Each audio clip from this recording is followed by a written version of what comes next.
Labyrinths is brought to you by Knox Robinson Productions. Please consider becoming a patron. For as little as $5 a month, you can listen to Labyrinths ad-free. Visit patreon.com/Knox Robinson to learn more. One day I saw a newspaper ad looking for sperm donors, and I thought, this seems like easy money, and it wasn't much more involved than that. I did not think about the long-term consequences of that at all. My name is Jessica Scher, and I met my boyfriend 12 years after I had his baby. All right. That's the short version of that story. Feeling lost? Then you're in the right place. I'm Amanda Knox. And I'm Christopher Robinson. And this is Labyrinths.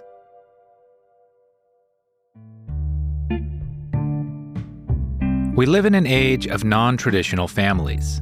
Single parents, 2 moms or 2 dads, poly families, and adoption are all far more common today than ever before. But when Aaron Long and Jessica Scher reached out to us, we encountered a family and a love story that we never could have imagined. Let's start at the beginning of the story with you deciding one day that you want to have a baby, and gosh darn it, you're going to get one. I had a partner. My partner was a woman, and I was in graduate school. And when we got together, we both wanted children. And I mean, this was a time when we had a domestic partnership in the town we were in. We had a marriage in Canada. We had pieced together this relationship where we were going to be together and we were going to have a family. And a really great time to do that, if anyone has ever been a graduate student, is when you are writing your dissertation. You have a lot of at-home time. You can work 20 hours a day, but those can be any 20 you want. So we had really a lot of privilege to plan this out. Mm-hmm. And we decided we were going to have a baby. I was 28 at that point, and how it worked was we looked online. You know, I was a women's studies professor, so I was like, I don't need this ship to a doctor thing. There's one sperm bank in this country that ships to your home. And I had also taken a law class where I very much learned that I did not want a known donor. There were too many risks at that time of sort of just people coming in and being able to take your toddler from you. And that was incredibly scary as a young gay woman, just sort of hearing all those cases. You know, if someone brings your child a tricycle, that means you're allowing them to have a parental relationship with your child and you've just lost custody. Holy crap. So all we really knew for sure was we wanted an anonymous donor, and we felt really confident that we could do this at home. It wasn't such a huge deal. A decade before this, Aaron Long found himself back in his hometown making a living as a taxi driver. He had graduated from Temple University in 1992 with a creative writing degree and had then taught English for a year in the Canary Islands. He was now 28 himself and looking for a little extra cash on the side. How much do you get paid? $40 a pop. And you could donate twice a week. I did it for a year, so I think I earned a grand total of about $4,000 from this. All right. Now, I once tried to become a sperm donor. I think I've told you this. And you got rejected. I got rejected, yeah. Why did they reject you again? Yeah, why did they reject you? So I was in Boston. I was in grad school doing creative writing. And I think they don't tell you why. What they told me was when I got rejected after giving my sample, I was like, hey, if there's not something wrong with me, is there? And they said, if there was any medical reason, we'd let you know. Right? So they didn't like your attitude. Well, honestly, I think what it was is I was in Boston and probably brown-eyed, brown-haired, 5'11" guys majoring in the arts were a dime a dozen or something. I think they were sort of in full stock of guys like me, especially in Boston, like having a high education and good SAT scores and whatever, like did not at all make me stand out among the crowd of donors. I do remember them saying, if you were any other ethnicity than white, you could donate 3 times a week. Right? Yeah. So you qualified to become a donor. Can you paint for our audience, what is that office like? What is that space like? And without getting, too graphic, what is the process of donating like? So the office was in a kind of generic office building. It Wasn't like specifically a medical building or anything. It was 2 blocks from my house, which was handy. I went in there, I interviewed and filled out some written paperwork. They did blood tests and also some sort of STD test, I think. A typical donating event is you walk into the office, they hand you a little specimen cup with a blue lid. You go into a private room. They have some porn there, just paper. This is 1994. And you masturbate into a cup. You put the lid back on, and then there's like one of those little doors in the wall, like a little slot in the wall to like put your cup and close it up, and then you leave. That's pretty much all there is to it. So we picked an anonymous sperm bank. We went online. It was 2004. It wasn't complete dark ages. And we really did what you would expect to happen today. We picked a donor, kind of like shopping for shoes out of a catalog. Yeah, so what information does the catalog give you? The catalog gives you much less information than you would have today. Today, it's like, what's your astrological sign? Here's 100,000 pictures of you growing up. At the time, you could order like a snippet of 10 seconds of their voice and a number of like kind of weird things that my partner and I were like, this is not even relevant. Genetic. Right. What we did have is a very lightweight profile of family history written by someone who, do they know what their family history really is? Sure, grandpa has high blood pressure, grandma died of lung cancer. I have a very large extended family, and so there is every disease there, but you kind of try to filter for people who don't say cancer, cancer, cancer, cancer. Right. And that's really about all you can do. And because I was the one that was writing the dissertation and I was a year and a half older, I was going to get pregnant first. We did pick veering toward traits that my partner had to try to match her. So the plan was that you would both do this eventually? Eventually. Yeah. And she did it next. Was there anything in particular about the responses of the donor you chose that struck you? We did a lot of really snotty judgment based on grammar. I mean, if it's all you got. This is what you've got. You're working with what you're working with. And even at that point, I think you could have shelled out $10 for baby pictures. And we were like, what on earth is this really going to give us? Mm-hmm. Let's just try to match my partner and let's not get 10 cancers in a row. And that's the best we can do. And one thing that seemed really cool to us about Aaron's profile is, I remember he said hobbies, games, sports, music. So it's almost like you're not picking the smartest, most focused profile at the sperm bank. You're like, well, this kid can grow up to be anything this kid wants to be. And yeah, we did get pregnant. We started out the journey not so much caring about the donor, wanting a healthy baby, wanting to have our own family, kind of knowing that babies grow into whatever they're going to grow into, regardless of what we do about it. But in the moment that we had our daughter, that was the moment where we were like, yeah, we're going to use the same donor next time. It's perfect. Let's clone it. We love it. That's awesome. I love that. Wait, so you did use the same donor for your partner's baby? Yeah. Wow. Okay, so you have babies. So we have babies. They're awesome. We love our babies. They are a little me and a little partner. And we spend a lot of years trying to figure out how they're like each other, but they're very clearly like the eldest child who's the small professor and the youngest child who's the gregarious youngest child of a bartender. But you look at them and you're like, wow, I've never even seen a baby picture of this donor. I don't see it. How are they like each other? Interesting. Because they were so much, if all you've ever seen is yourself, and you've seen your baby pictures too. You've seen your family growing up. You have these sort of threads in your head of how you look alike. It's really interesting. You do, if they have the same donor, kind of are like, oh, that's me and that's her, but I don't quite get it. I want to know about having two moms and about how the way that they came into the world differs from how many other procreative acts happen. Did they have questions about that, or how did they come to learn that information? They never had questions because it was on the table from day one. And I think that when you are a lesbian couple, it has to be. Even when we had our children, they're there weren't great precedents. You couldn't look online and be like, how to explain this to your child? It was sort of what I grew up with in the 70s, which is like closed adoption, never tell the child anything about their family that is not what it is. We never had the luxury of even considering that. And so it was always sort of like, mommy and mommy loved each other very much, and we wanted to have a family and share that love with you. And babies are made with eggs and sperm, which come from men and women. And so we needed to get some sperm in order to have a baby. And so here's what we did. And I've shown the children what a sperm donation, sperm bank website looks like. Cool. So they always knew. Yeah. My youngest daughter in particular had a lot of questions about siblings, and she knew there was donor sibling registry out there and that sperm donation children could meet.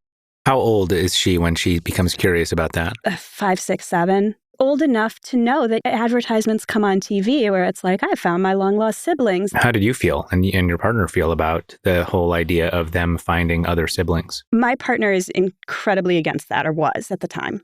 My partner was very adamant that love makes a family, and you don't need to know any of that. But there's a lot of protesting too much in that amount of defensiveness about it. And I felt like if it's not a big deal, then why are we making it such a big deal? Let's treat it like it's not a big deal. This is genetics, and it's not nothing, but it's not everything. I'm not threatened by them knowing who the donor is or who the siblings are. They might be close, they might not be close. We didn't have any idea back then. Now, a lot of donor siblings know one another. And there's some sort of precedence that you can look to if you're concerned about that in your family. So did they go down that route at all with your help or on their own to find if they had donor siblings? Not at that age, no. We had looked and seen that there were a couple of donor siblings, and we're just sort of explaining to them there might be a few. This was not a world in which if the donor didn't put himself there, you were never ever going to find him. Yeah. Right? So that was a whole new part of the conversation that they didn't have when they were little. When they were little, it was just like, yeah, see, look, there's a couple of others there. And they didn't express an interest in emailing these people and exchanging photos at that point. And my partner was very against it, and I was still co-parenting with her. So I wanted to let my kids know, if you want this, this is here for you. And when you're old enough to pursue this on your own, you can.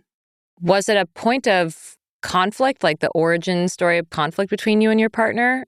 It wasn't, but my partner was very against the idea of making biology something that was important in our home, and I respected that. If Jessica and her partner had gone into this process with a lot of care and thought about what it meant to have children through a sperm donor, Aaron went into his side of the process with far more nonchalance. Like you said, you went into it not thinking the long-term consequences of it. But as you were there regularly going in, did you think at all there's going to be a little person that has my DNA out there in the world potentially? Sure, I had that thought, and that was totally fine with me. But again, this is 1994. The internet barely exists. And so there was no concept of being able to find these people. Like, I'd signed non-disclosure agreement of some sort. Like, both me and the people buying the sperms had both said we wouldn't try and contact each other, and it would just be anonymous. And that's how I thought it would be. And it wasn't till almost 30 years later that the idea that you could find each other even became a real thing. When you're donating, what was your general attitude toward procreation for yourself? Like, did you think, I want to have kids one day, or did you know that you didn't? Where were you on that page? I was not a person who was like, oh, I really want to have kids. But I was very interested in having, romantic partners, getting married. Okay, so some years go by.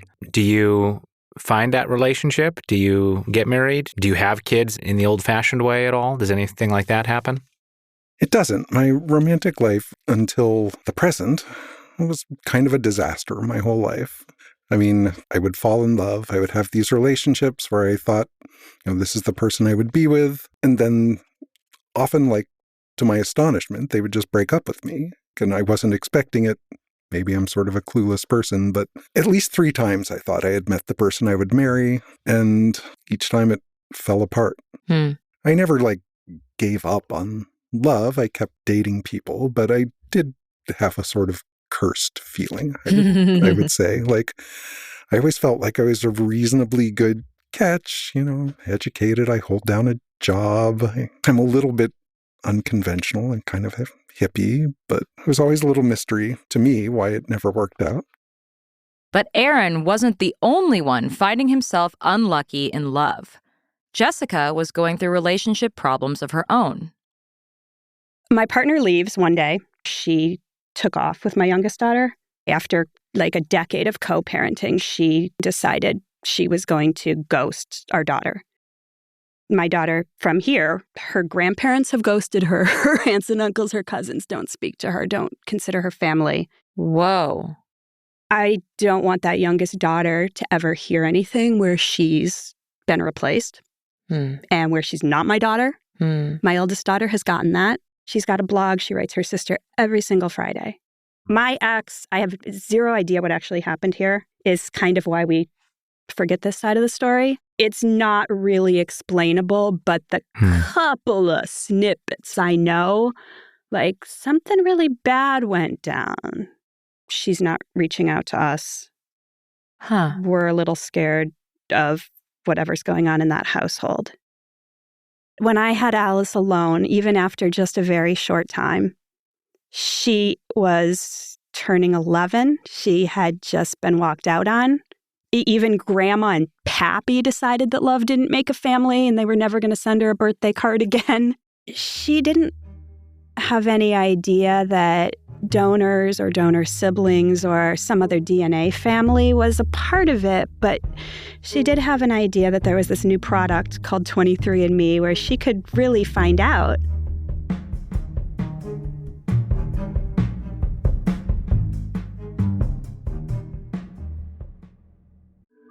Hey, listeners, thanks for tuning in. This podcast is only possible thanks to listener support. So please consider becoming a patron. Visit patreon.com/KnoxRobinson. So one day you decided you wanted to do 23andMe. What prompted you to do that? Was it just because it was in the style at the time? When I began to see the ads, it definitely occurred to me, I might be able to find some of my kids. I was definitely curious, but after about a year of seeing these ads, I was like, well, all right, I'll just do it. And specifically, you were thinking there'll be hits with people that were the product of my donations. Yeah, for sure. That's my motivation for doing it. When you do those tests, you get, genealogical information. So before these results come back, do you have any inkling, it's going to be 50 hits or maybe it'll be one? What's your... I had no idea. I have 100 kids. Yeah, were you worried about the number of kids potentially here? It wasn't until after I got results that I began to do math about it. But I really had no idea. I had no idea how well my sperm had sold. I also wasn't really aware of the shelf life of sperm. I wasn't sure if it had all been used year one or whether it could be used over long periods of time. And then to get hits, both you and the people who are born from your sperm have to have decided to join this specific site. And I just had no idea what the odds were. So what comes back on that profile? What do you find when you first do it? So I got exactly one hit. Did it send you a notification? How did you find out? So, you spit in a tube, you mail it away, they send you back in a couple of weeks, or they email you and say your results are ready. And they don't tell you what to expect. You just log into the site. There's a tab that says DNA relations. You click on that tab, and then what you see is a list of the DNA relations within the site, and they're listed in order of how much percentage DNA you share with those people. And at the top of the list was 50% Bryce son. Wow. And that was it. There was one hit. And so immediately, I wouldn't say I panicked exactly, but my heart began to race. And the thing I didn't know is like, I was a new user of the site, but would they send him a message saying, your dad just joined the site? Yeah, yeah. It turns out they don't do it like that. They do send you an email periodically saying you have new DNA relatives, but they don't just like ping you the second. Did it say anything about Bryce on that page? Not much. They had a name, and it turned out the name he put in was partially fake. And I think it gives an age, but it doesn't tell you where they are. And you can examine a comparison between your DNA and their DNA as to like ancestry kind of stuff. And is there a big glowing, like, message Bryce button? There is. Yeah. It's not glowing, but there is a way to communicate with them. And so again, I was thinking maybe he'd been pinged, so I felt some pressure to message him pretty quickly because I didn't want him thinking I'd logged in and didn't want to message him. But of course, the first thing you do when you see a name of someone you're interested in is you Google the crap out of it. I actually enlisted some help on this. One of my friends is an NPR reporter, so I gave her the name and said, go to it. And we found two people who it was possible it was, and it was a kind of unusual name. And again, it wasn't exactly the right name, but somehow we were still able to find it. And one of them looked just like me. How emotionally invested or connected to this person did you feel? Did any part of you think, my son? It definitely wasn't a feeling like my son. Like my long-lost progeny. Yeah, it wasn't that feeling, but, I was super interested, like no doubt about that. I was keenly interested in this person and wanted to contact them. Most of my feeling in this whole story is just like, how cool is this? Like, wow, whoever would have thought technology would allow me to one day find Bryce? Right. I took a couple days thinking about what to say to him and wrote up a brief personal history. Eventually, I wrote like a 50-page personal biography. Oh, wow. But at first, I wrote something that was like, 3 paragraphs. And I sent it to Bryce. I sent it at like midnight Seattle time. I think in part because I was just hoping to get something back maybe the next day. Like maybe 15 minutes later. Oh, wow. And it's like 3 a.m. on the East Coast. I get a message back from Bryce. And this message begins, Dad! Exclamation point. And that definitely made me go, erp. Yeah. I'm like, what is he expecting from me? Because suddenly there's... Where have you been? The use of the word dad is charged, of course. And, I just wondered what his expectations of me were going to be. Like, was he going to show up on my doorstep and have expectations that I suddenly become his dad? Hey, you got to throw the old pigskin around now, I guess. It turned out he didn't have any expectations, but of course he was curious and he was happy to hear from me and wanted to connect. And one of the first things Bryce let me know was that he was in contact with a number of his sperm siblings. That's what they call themselves? The terminology is really hard. I've seen the word dibblings, like donor siblings. Donor siblings, okay. There's not a lot of agreement on how to do this. I like dibblings. That sounds cute. Better than sperm sisters. Yeah, throwing the word sperm in there always makes things like a little... So immediately I go from having 1 to having 6. He was in touch with 5 others. Yeah, so there's this other way you can do this, and I had investigated this before on the internet, this thing called the donor sibling registry. So when you buy sperm, you don't get my name, but you do get my donor number.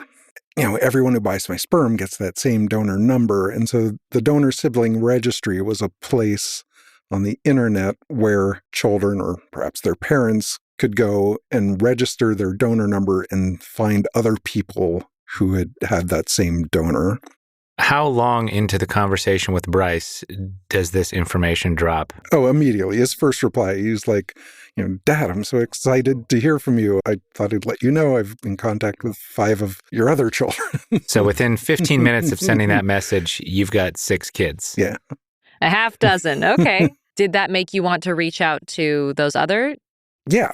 So I told Bryce, please let the ones you're in contact with know that I would be happy to be in contact with them and pass along my email address.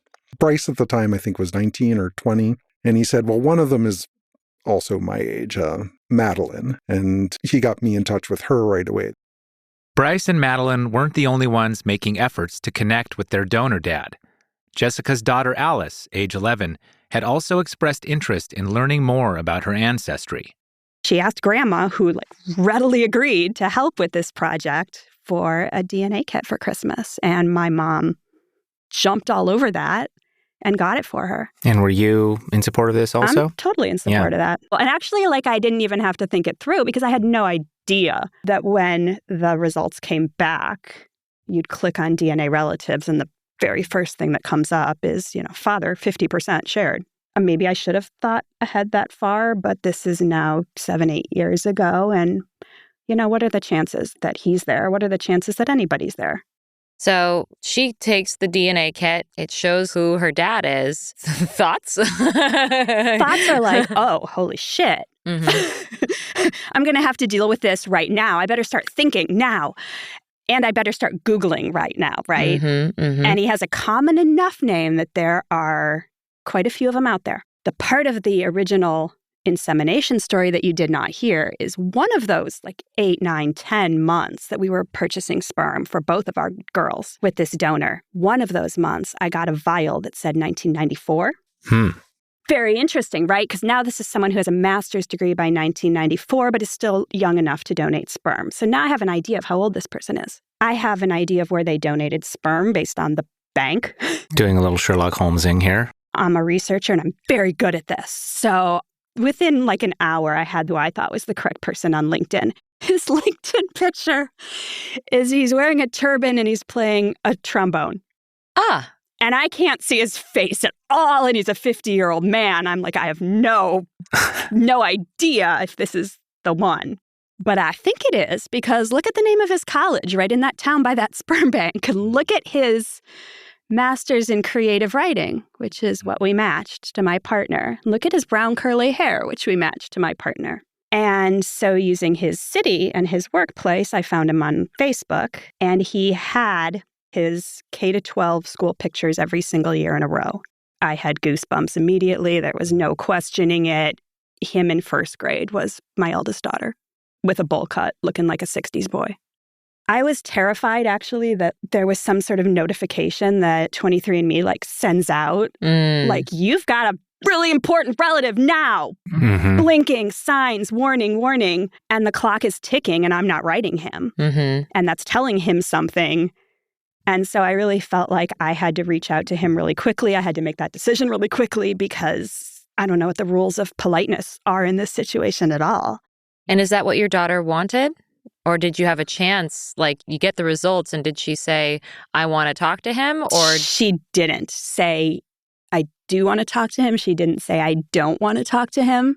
I mean, he's obviously put himself on a DNA website knowing he donated sperm. Mm-hmm. So that's sort of a sign that he's open to a discussion. Mm-hmm. And I'm still the wall that is standing in between him and my daughter mitigating this. So I felt I should say, hey, you match my kids. There's actually another one. You should probably know that.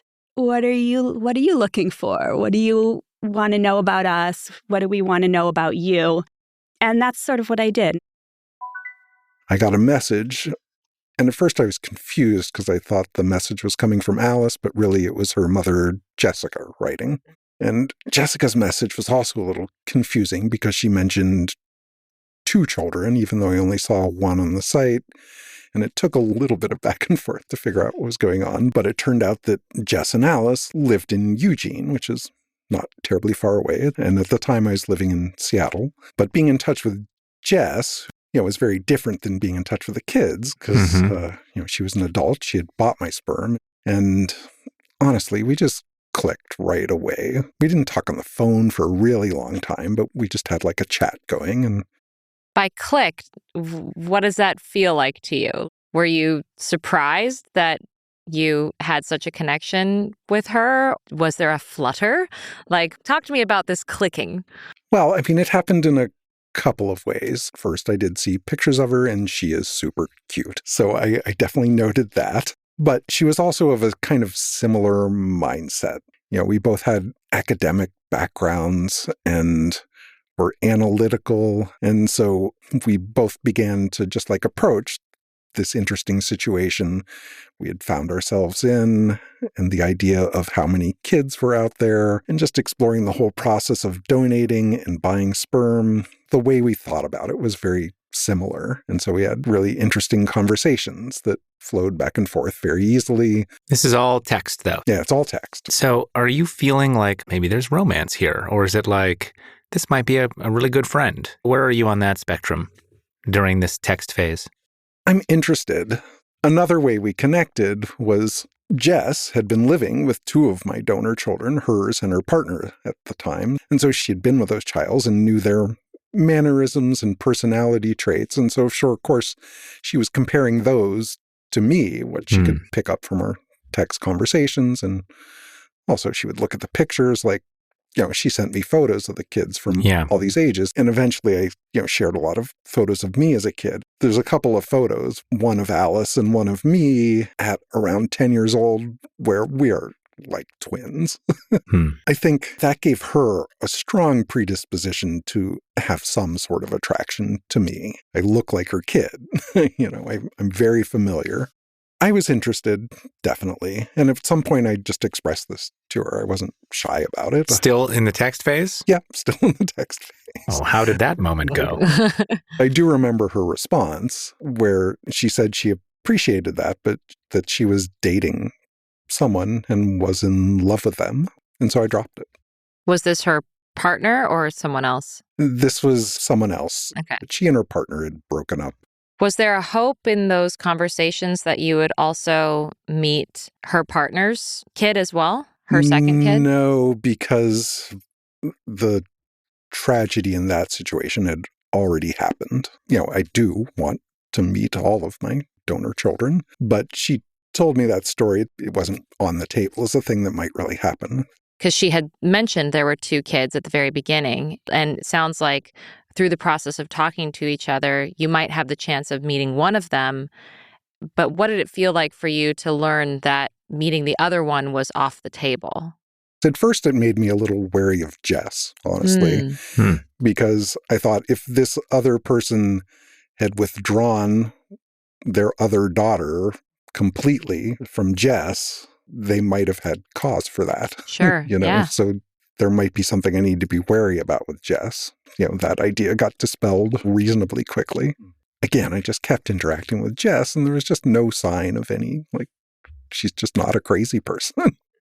It went back and forth a few times before we talked about, especially with my daughter, do you want to meet? Do you want to have a relationship? What's your ideal look like for your relationship with this person? Because I didn't feel like I had a relationship with this person. I felt like it was my kid's relationship with this person. And I'm here to do what you want, or at least I'm here to kind of stand in the way of that till you're 18. I think the first time I talked to her on the phone was we had decided finally to get together in person, and I just needed to have a logistics conversation.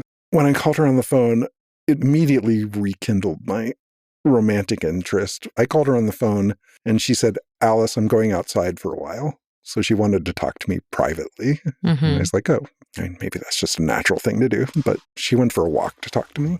Yeah, I guess my one question that is sitting with me still is, it seems like the interest in doing a 23andMe on your daughter's side really arose in response to losing her family in a big way. That was a huge part of my hesitation of especially conversations about meeting Aaron. We had never talked about the sperm donor as a father. No, I don't think any lesbian couples would or did. But as we felt it out, I will tell you, my daughter's sense of loss was one of the final deciding factors of why I decided it was okay for her at this age to meet him. Because she really didn't want more parents to let her down. She was not, oh my God, why isn't he coming to Daddy-Daughter Donut Day with me? Why doesn't he love me? Why doesn't he want me? She didn't really want that. She was not going to just leap into his arms like an innocent 11-year-old, expecting him to parent her. And I kind of thought that was a healthier place to come to, sort of sitting down and having a smoothie with the guy and finding out what he likes, him finding out what you like, and, maybe leaving it there for a few years if we wanted to. I thought that she actually was in a pretty good position to take whatever came. What was the vibe you got from the texting back and forth? I was doing a lot of mom thinking in my head the entire time. What is okay? What do we want to do? What do I need him to know vis-a-vis both my kids? I'm thinking about my kids. All right. Well, he clearly had more flirtatious thoughts in mind. Well, at some point, he made those thoughts expressly clear. How do you react to that? I don't know him. I feel like you could identify with this as a parent immediately because the answer is absolutely not. This is bad mommy 101. The absolute stupidest thing that a bad mommy could do would be to get involved in this relationship and blow it up for your children. Hell yeah. I am not interested in that in any way, shape, or form. And I'm with someone, so it's sort of a nice excuse. And I've never met you. I did not think much of it. I was like, oh, that's sweet. You're nice. Bye. Rejected. But you kept talking. And you decided to meet up. And what was that conversation like? So it was in the context of not just meeting Alice and Jess. Bryce and Maddie had expressed interest, and they were both on the East Coast. And my personal situation at the time was I was the primary caregiver for my elderly mother. And so it was hard for me to go anywhere. So it was going to be easier if everyone came to me. Summer was good because Bryce and Maddie would be out of school. And so we just picked a date in the summer, invited them to come out. Jess and Alice would drive up. My brother was going to come too. Of course, he was curious about it. He was now an uncle for the first time in his life. Let me pause you for a second there. Having the big group like that, is it more or less intimidating walking into that situation than if it was just Alice and Jess?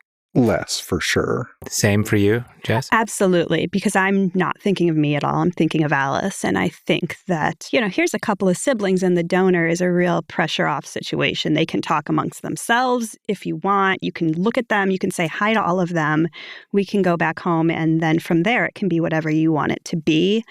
I really liked the idea of meeting everyone in a group. How was Alice feeling?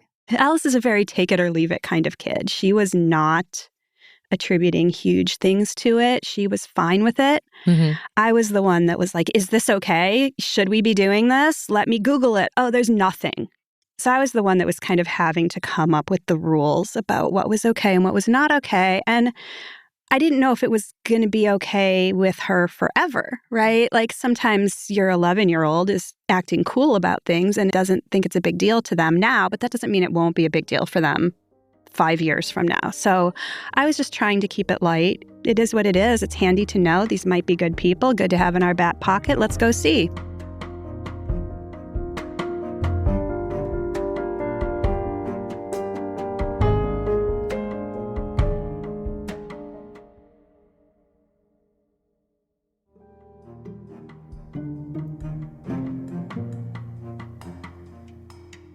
Of course, we added our own pressure to the situation because, I had revealed to some people this interesting occurrence in my life. He gave a PowerPoint at a talent show. Wait, what? He lived in a co-op building, so there were like 20 people there. And there was one night when it was like talent night. He stood up with a PowerPoint announcing that he had, multiple sperm donation children because he wanted like the shock value, right? And it was hilarious and he wanted the laughs. And everyone in the building was like, oh my God, Aaron, who we've known for 10 years as a single guy, has 70 children and they're all coming here. Wow. And so in the course of revealing this to people I lived with and friends, one of them was like, hey, would you be interested in having a documentary movie made about this? And I was like, yeah, I'd be interested in that, but I've got to run it by these other people. Yeah. And so I ran it by Jess and Alice and Bryce and Maddie, and they were all cool with it. But it did sort of add a layer to our first meeting because, of course, the documentary makers wanted to film us meeting for the first time. That was weird. Okay, so what was the setting? I lived in this co-op. It is not the co-op in the sort of New York sense of a co-op building. It was kind of like living in a dorm for adults. And so this event of the filming and the meeting took place in a lounge in this building. The weird part of how this meeting took place was that the filmmakers had set up a big couch in a very large room for everyone to meet. So yeah, we're sitting in a row. We can't even really like look at each other. Like, how do you feel meeting this person? And they're all just like, I don't know yet. I'm meeting you, the filmmaker. I'm like behind a camera, yeah, Jess like is behind the camera, taking some pictures, going, I think my kid will appreciate this one day. Oh gosh, that sounds horrible. But it was not any kind of ideal way to get to know people, right? Like they just wanted to talk to each other. They didn't know the answers to the questions they were being asked yet. I mean, later on there were party tricks. Open it up for questions. My friend Tim Kreider, who's an artist, made us these cute signs that each had a caricature of us on them. And one side was a yes face and yes word. And the other side was a no face and no word. And then they would ask us a question. We had to flash our answer. Are you afraid of snakes? Do you like roller coasters? And that was a little fun and interesting because it kind of was a unique situation in that you have these 3 different kids who were raised completely differently, and you have the sperm donor. Like, to what extent do they turn out at all the same? They all hate math, and none of them believe in God. That is what is genetic, we have learned. So you have this kind of awkward filmed first meeting. How do you disperse from that? We decided to all stay in the co-op in various rooms and camp out, and we decided to go on a 2-week vacation with each other, all to Eugene, to go to Oregon Country Fair. So Aaron was sort of giving them the tour of who he is in his life. All right, so potentially a awkward start, but you have 2 weeks to really like get to know each other. That's nice. That was easier, and that was more fun. Yeah, the film crew was there for the first couple of days. We had the initial meeting, and then the next day we had a party called the Meet My Kids Party. And I had friends even come from out of town to it. And, it was a pretty big party, pretty fun. How did you feel about that? Alice being referred to as his kid. I was half okay with it. Okay. No one was really like, and this is your father, and you are his child. And she would have set them straight if they tried. She is more adamantly against that. One of my bigger fears would have been like, here's you and a 55-year-old man, have something in common, have a conversation. Right. That would have been too much pressure for her. So he had friends there with kids, and that was cool for her. Did you guys find yourselves talking amongst each other, or were you mostly keeping an eye on Alice? We definitely very quickly, even before we ditched the film crew, right? And we needed to ditch the film crew. It was much better when we got rid of them. We had a lot more in common than I think we knew. Like we had done all this sort of logistical. I had done all this, like, should the kids meet? How should the kids meet? I had more needs than Bryce and Maddie, who were just college. They were on their own. And I think how I'd always expected things like this to go, like the only understanding I had of this was adult adoptees. They go off. They find their birth parents. They have a meeting with their birth parents. I'd never expected to be involved in this. So the amount of sort of planning I did around this vacation and around this meeting was with him.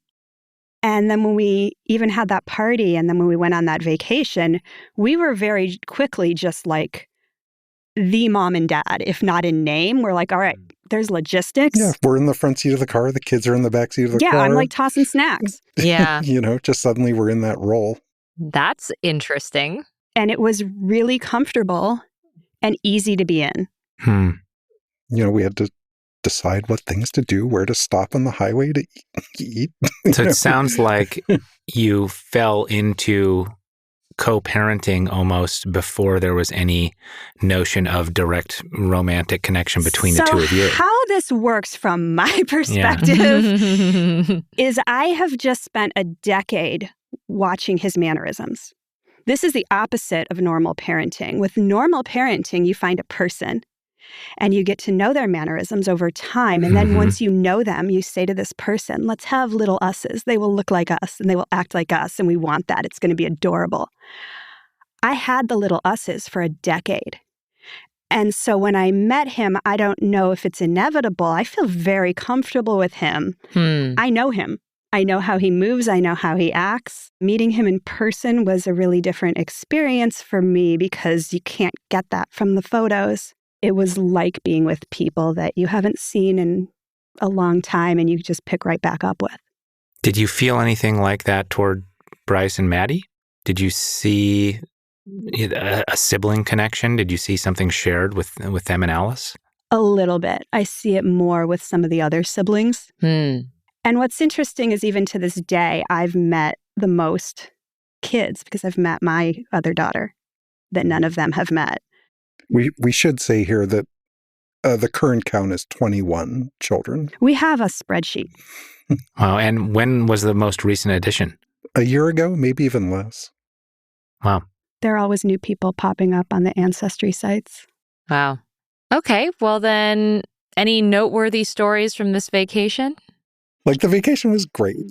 Like, we visited friends, we had fun. One notable thing happened on the vacation, which impelled us towards each other. On that very first day when we were having the filming, there was a break in the filming, and we went off to go to the bathroom, and I ran into Jess in the hall.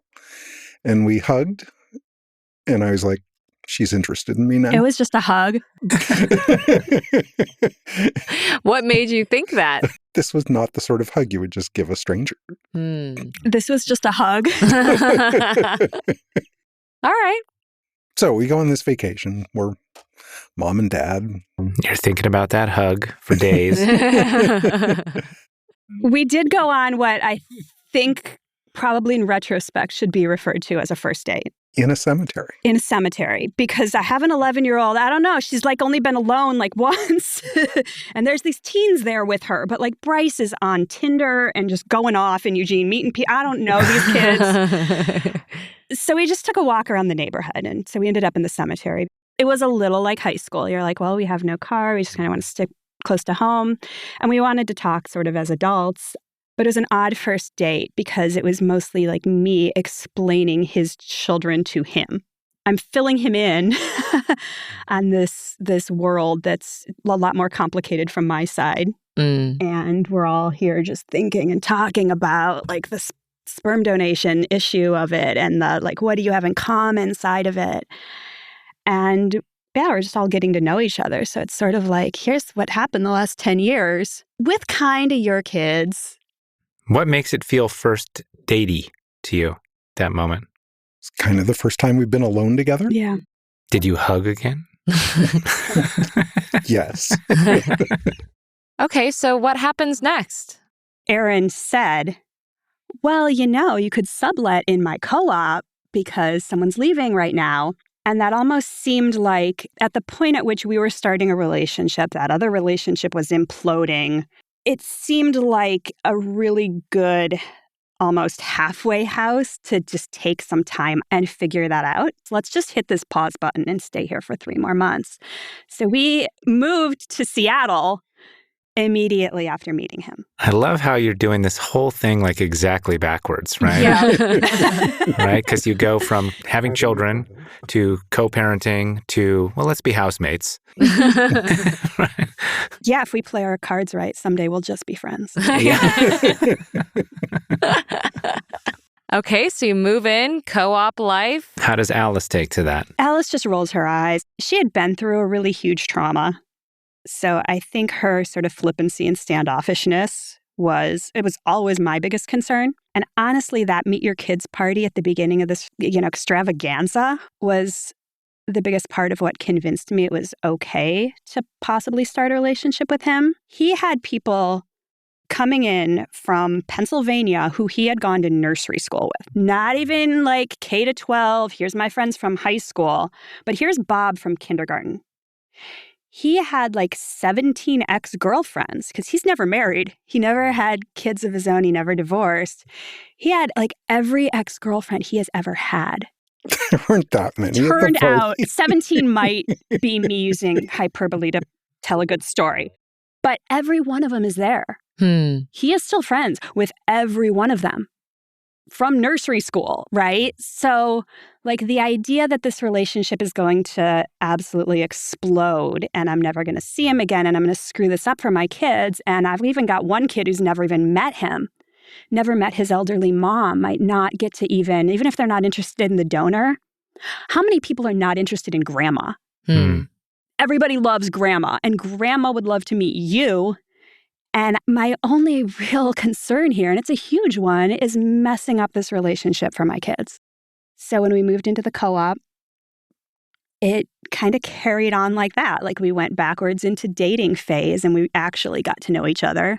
And we lived in sort of an extended house situation where Alice and I had this apartment area and I could come down and see him. And at some point that turned into our master bedroom. And we just had a very large house with all of these living rooms and kitchens.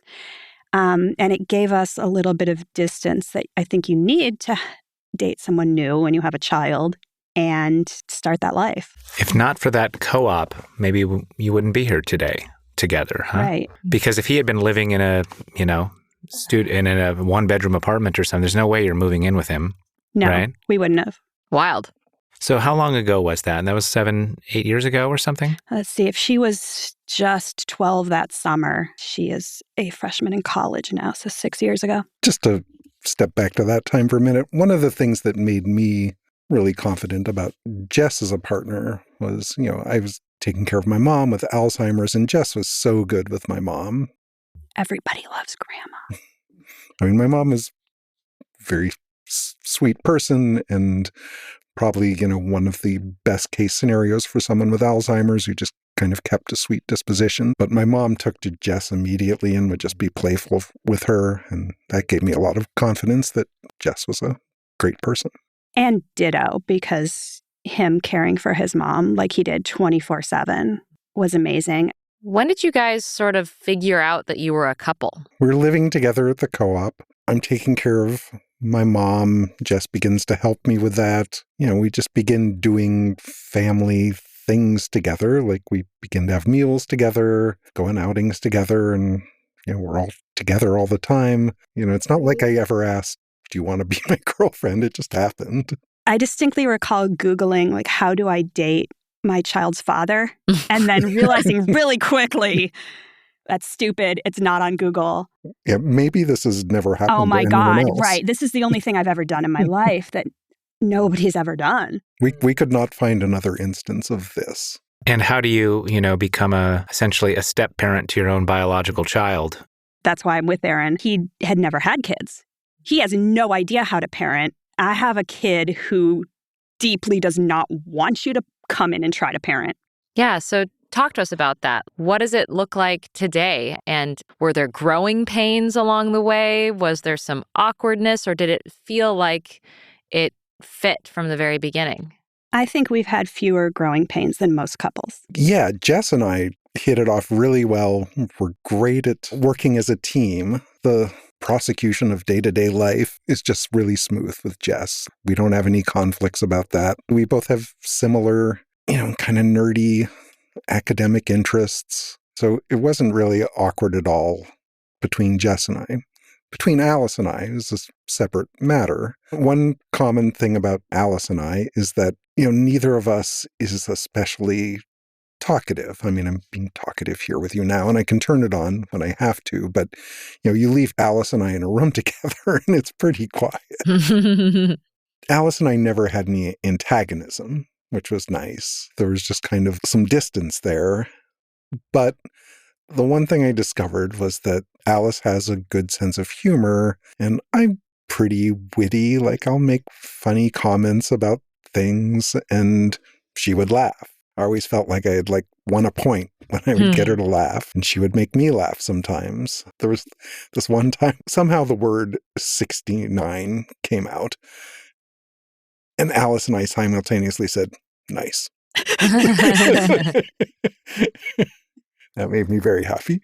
Cute. Alice and Aaron are very similar people. perhaps that's not random. And they will parallel play like to teenagers. So they're doing similar things next to each other very comfortably all the time.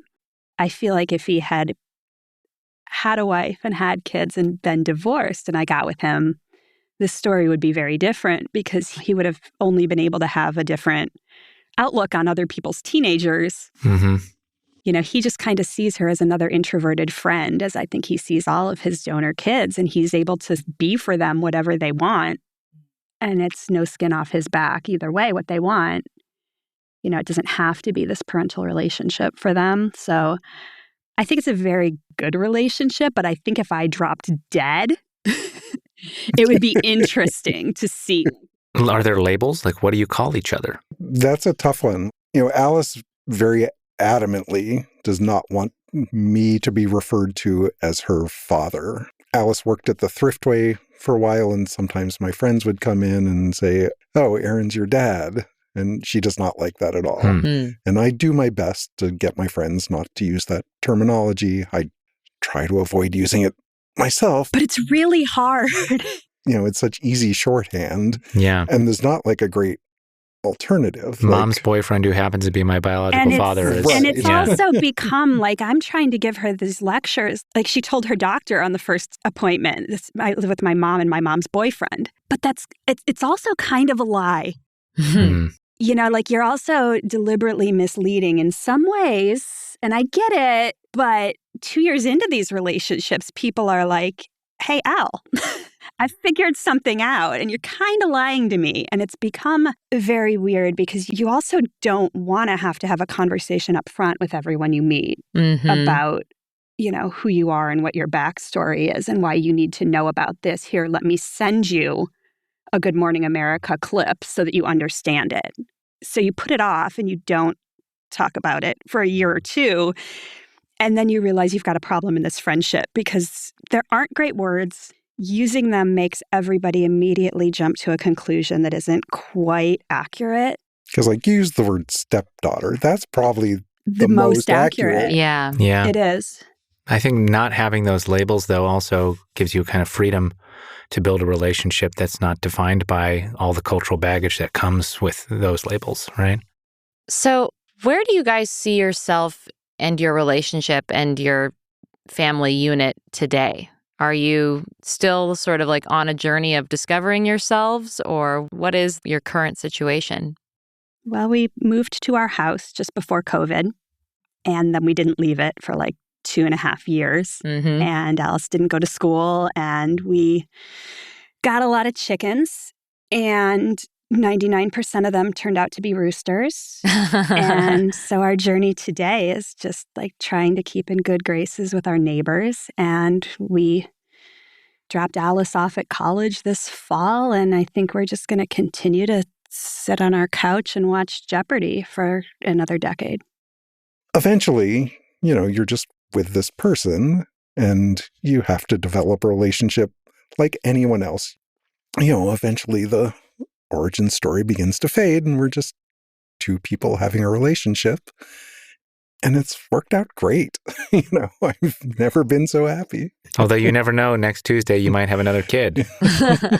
Yeah, that's weird. Is that still like a fun part of your relationship? You have that spreadsheet, so clearly you're keeping track. Interestingly, the first 3 I met were the most interested in meeting. We've met one other who actually lives locally. They're great. Alice joined her Girl Scout troop immediately, and they have like a cousin-ish relationship. Cool. Why do you think this story draws people in? Lots of people have expressed interest in talking to you about this. Like, why does it matter to people? Does it matter to them for the same reasons it matters to you? For one thing, it is unique. Like, we don't know of any other instances of this having happened to anyone. The oddest thing that's ever happened in my life is the time I Googled something that no one else had ever done. Is there no other person that I could talk to that might understand? And I think that aspect of it is probably what makes it like, hey, we'll do a story on you.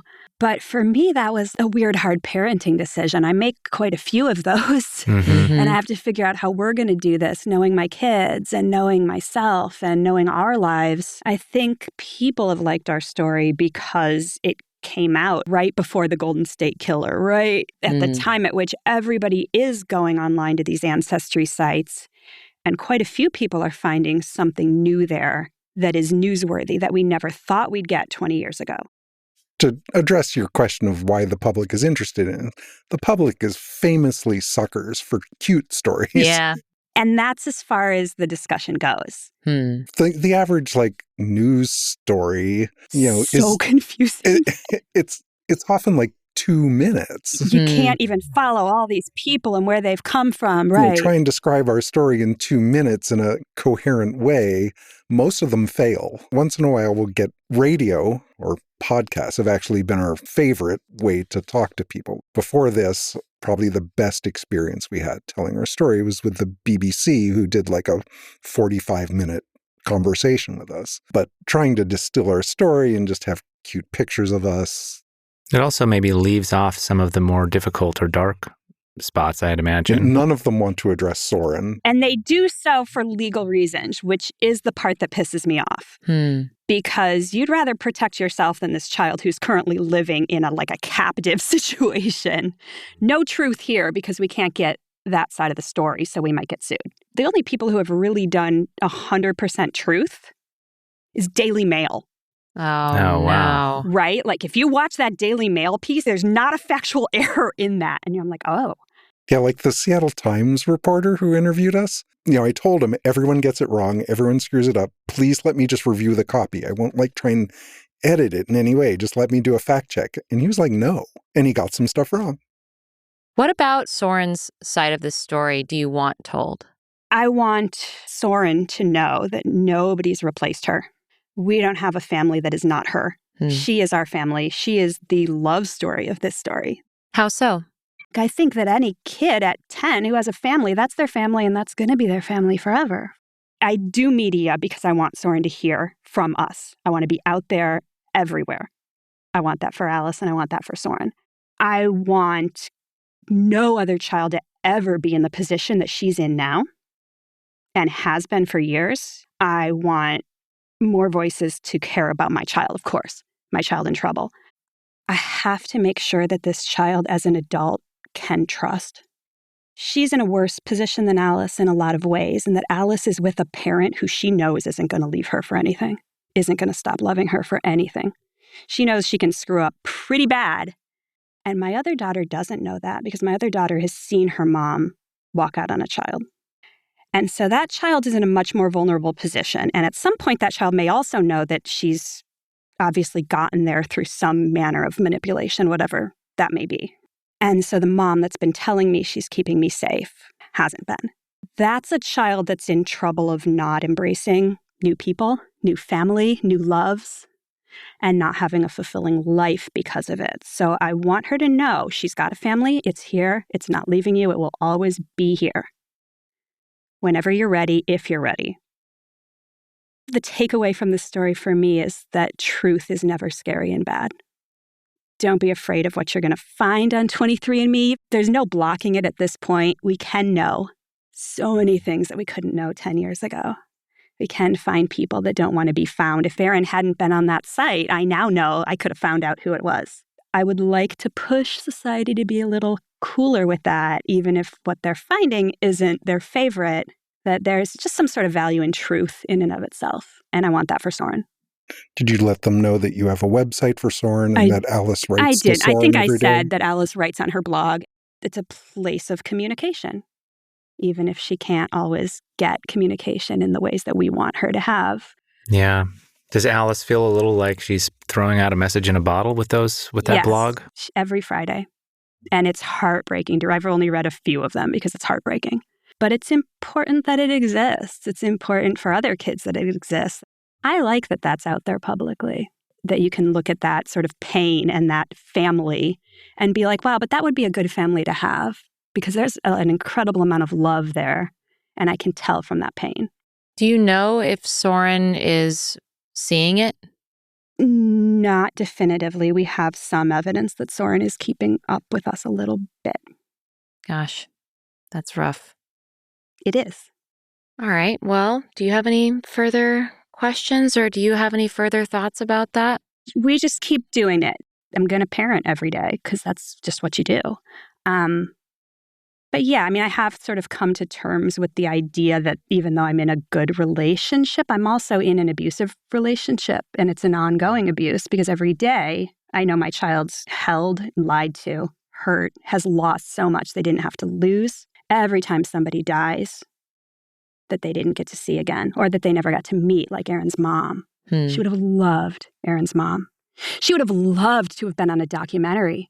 And so there's an amount of loss there, but there's also just an ongoing parenting journey that I'm going to be on until my kids aren't here anymore because you can't turn it off. Well, thank you so much for sharing the light and the dark of all of this with us. Thank you for having us. It's been a real pleasure.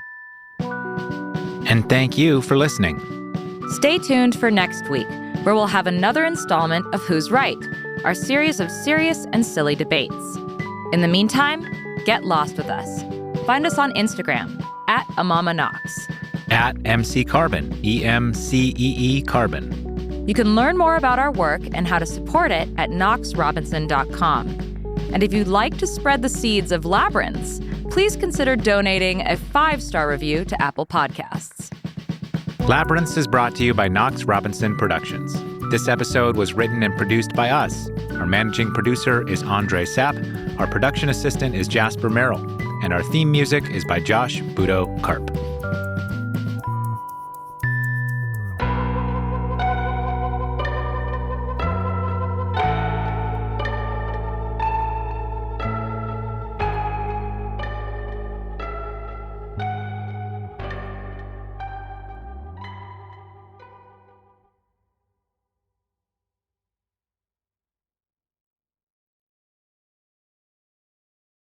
In the Labyrinths podcast system, the listener is serenaded by two separate but equally important hosts, Amanda Knox, who brings authenticity and empathy, and Christopher Robinson, who brings intellectual curiosity. These are their stories.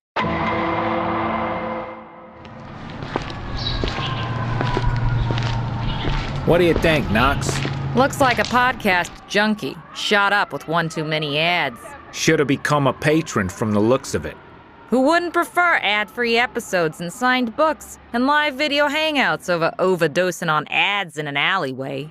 Don't patronize me, Knox. Leave that to the listener. Visit patreon.com/Knox Robinson.